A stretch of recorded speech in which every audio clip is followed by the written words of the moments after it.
ជំរាបសួរបងប្អូនទាំងអស់គ្នាថ្ងៃនេះខ្ញុំចេញមកធ្វើម្ហូបម្ដងដោយសារបងប្អូនថ្លៃអត់នៅទេបើអត់ធ្វើអត់មានអីឲ្យប្តីញ៉ាំទេអញ្ចឹងថ្ងៃនេះខ្ញុំមកបំពងត្រីជាមួយនឹងបន្លែចាបន្លែបងប្អូនចង់ដាក់បន្លែអីក៏បានដែរប៉ុន្តែនាងខ្ញុំថ្ងៃនេះរើសរៀងបន្លែចម្រុះពណ៌តិចណាដើម្បីញ៉ាំទៅឲ្យបានវីតាមីនច្រើនអញ្ចឹងចាជាដំបូងនាងខ្ញុំលាងត្រីហើយអីហើយហ្នឹងយើងឆូតវាមួយឆ្នូតពីរឆ្នូតសងខាងសិនណាហើយបន្ទាប់មកចាំយកទៅប្រឡាក់គ្រឿងធ្វើបែបនេះគឺធ្វើឲ្យត្រីដែលយើងប្រឡាក់ហ្នឹងងាយចូលជាតិអញ្ចឹងពេលដែលប្រឡាក់នាងខ្ញុំអត់ប្រឡាក់ស្ករទេប្រឡាក់តែរ៉ូឌីបន្តិចចារ៉ូឌីបន្តិចសងខាងទៅដើម្បីឲ្យត្រីហ្នឹងវាមានជាតិហើយរៀងរឹងសាច់តិចណាបងប្អូនទាំងអស់គ្នាអញ្ចឹងបងប្អូនពេលមុននឹងបំពងត្រីធ្វើដូចខ្ញុំអត់ខ្ញុំធ្វើបែបនេះឯងបងប្អូនពេលយើងធ្វើទៅត្រីយើងចូលជាតិញ៉ាំទៅមានរសជាតិឆ្ងាញ់ណាបងប្អូនបើបងប្អូនដែលធ្លាប់សាកធ្វើបែបហ្នឹងទេសាកធ្វើដូចនាងខ្ញុំចាអញ្ចឹងពេលដែលយើងដាក់បំពងទៅគឺរសជាតិនៅក្នុងត្រីមានស្រាប់ហើយត្រូវនឹងគ្រឿងផ្សំដែលយើងបានផ្សំជាមួយនឹងបន្លែជាមួយនឹងអីផ្សេងទៀតកាន់តែធ្វើឲ្យត្រីបំពងជូរអែមយើងនឹងមានរសជាតិកាន់តែឆ្ងាញ់ចាបងប្អូនទាំងអស់គ្នាហើយនេះខ្ញុំរៀបចំលាងសម្អាតជ្រុញអីសិនពីព្រោះអីជ្រុញមានតែមួយបើតាមបច្ចេកទេសគេខាងសាភីសុវត្ថិភាពចំណីអាហារណាគេមានជ្រុញច្រើនចាជ្រុញ3-4ណាចាដើម្បីយកមកផ្លាស់ប្ដូរគ្នាតែយើងនៅផ្ទះមានតែបានធ្វើសុវត្ថិភាពអីទេគឺគ្រាន់តែលាងឲ្យស្អាតយកជ្រុញនឹងមកប្រើដដែលសំខាន់យើងលាងនឹងសាប៊ូឲ្យស្អាតជំរះមេរោគទៅបានហើយបងប្អូនទាំងអស់គ្នាបងប្អូនទាំងអស់គ្នាឮខ្ញុំនិយាយអញ្ចឹងថាចម្លែកម៉េចជ្រុញឯណា 4-5 មានលុយឯណាទិញមានកន្លែងឯណាຕົកតាមពិតគេធ្វើអញ្ចឹងមែនបងប្អូនដើម្បីសុវត្ថិភាពចំណីអាហាររបស់យើងណាចាអញ្ចឹងបន្លែដែលខ្ញុំយកមកនេះមានម្ទេសហាវ៉ៃខ្ញុំយកពណ៌ក្រហមដើម្បីពេលដែលយើងធ្វើម្ហូបទៅឲ្យវាតាក់ទាញអារម្មណ៍បងប្អូនម្ហូបឆ្ងាញ់មិនឆ្ងាញ់លើសោភ័ណភាពហ្នឹងហើយមែនទេបងប្អូនណាទោះបីរសជាតិមិនឆ្ងាញ់គឺបានអានឹងតាក់ភ្នែកមកមើលទៅគួរឲ្យចង់ញ៉ាំទៅរសជាតិមិនម៉ាក់អានឹងទុកម្លាយទៀតបងប្អូនទាំងអស់គ្នាចាមែនអត់ចាហើយណែចេញធ្វើម្ហូប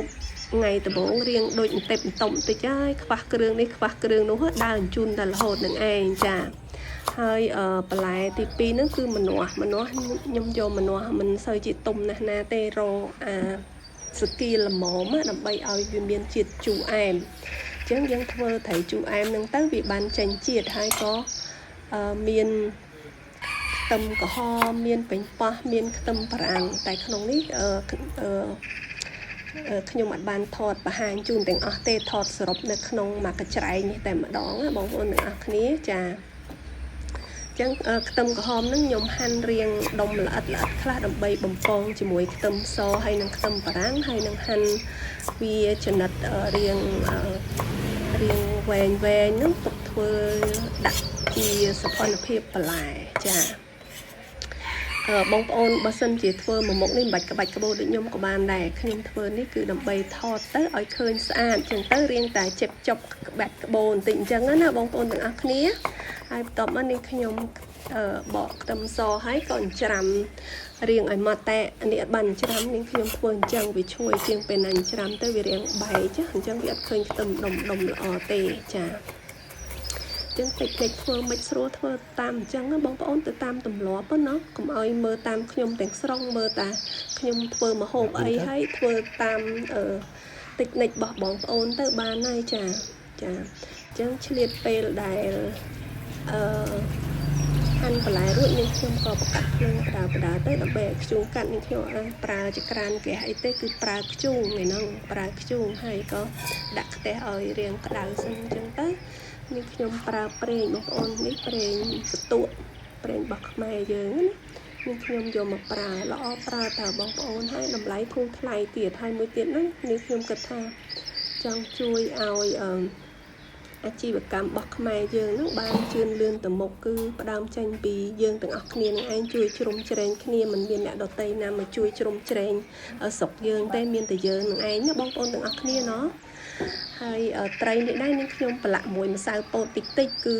ពេលដែលដាក់បំពងទៅវាអត់ជាប់ខ្ទះហ่าបងប្អូនទាំងអស់គ្នាហើយមួយទៀតកុំឲ្យជាតិទឹកពីក្នុងត្រីហ្នឹងវាចេញមកក្រៅអស់ធ្វើឲ្យត្រីយើងវាស្ងួតវាខ្សោះអញ្ចឹងណាបងប្អូនទាំងអស់គ្នាចាអានេះខ្ញុំមិនមែនកើតមកចេះខ្ញុំមើលគេមើលឯងដែរហ្នឹងហើយទៅពេលយើងធ្វើម្ហូបពិសោធន៍យូរទៅយើងដឹងណាបងប្អូនទាំងអស់គ្នាចាដឹងតិចតិចថាធ្វើមិនឆ្ងាញ់ធ្វើមិនឆ្ងាញ់អញ្ចឹងទៅ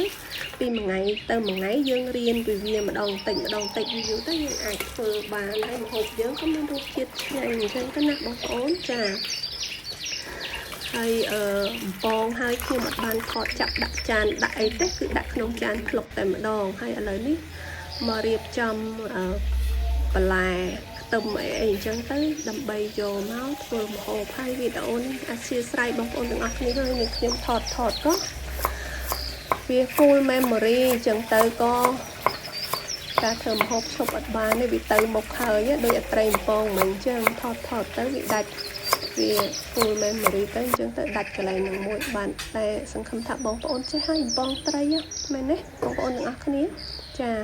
ហើយនេះនាងខ្ញុំដាក់បំពងខ្ទឹមហើយប៉ុន្តែថតរៀងឆ្ងាយបន្តិចអត់បានជូនបងប្អូនមើលឲ្យចិត្តណាបំពងខ្ទឹមសមួយនឹងខ្ទឹមក្រហមដែលនាងខ្ញុំហាន់ច្រាំមិញហ្នឹងហើយទៅក៏ចាក់បន្លែបន្លែមានម្នាស់មានម្ទេសហាវ៉ៃពណ៌ក្រហមមានពេញប៉ោះចាបងប្អូនទាំងអស់គ្នាចាពេញប៉ោះខ្ទឹមបារាំងខ្ទឹមក្រហមអីហ្នឹងចាដាក់ច្បល់ចូលគ្នាមកហើយកូរជាមួយគ្នាឲ្យរាងចូលជាតិបន្តិចទៅហើយនេះខ្ញុំដាក់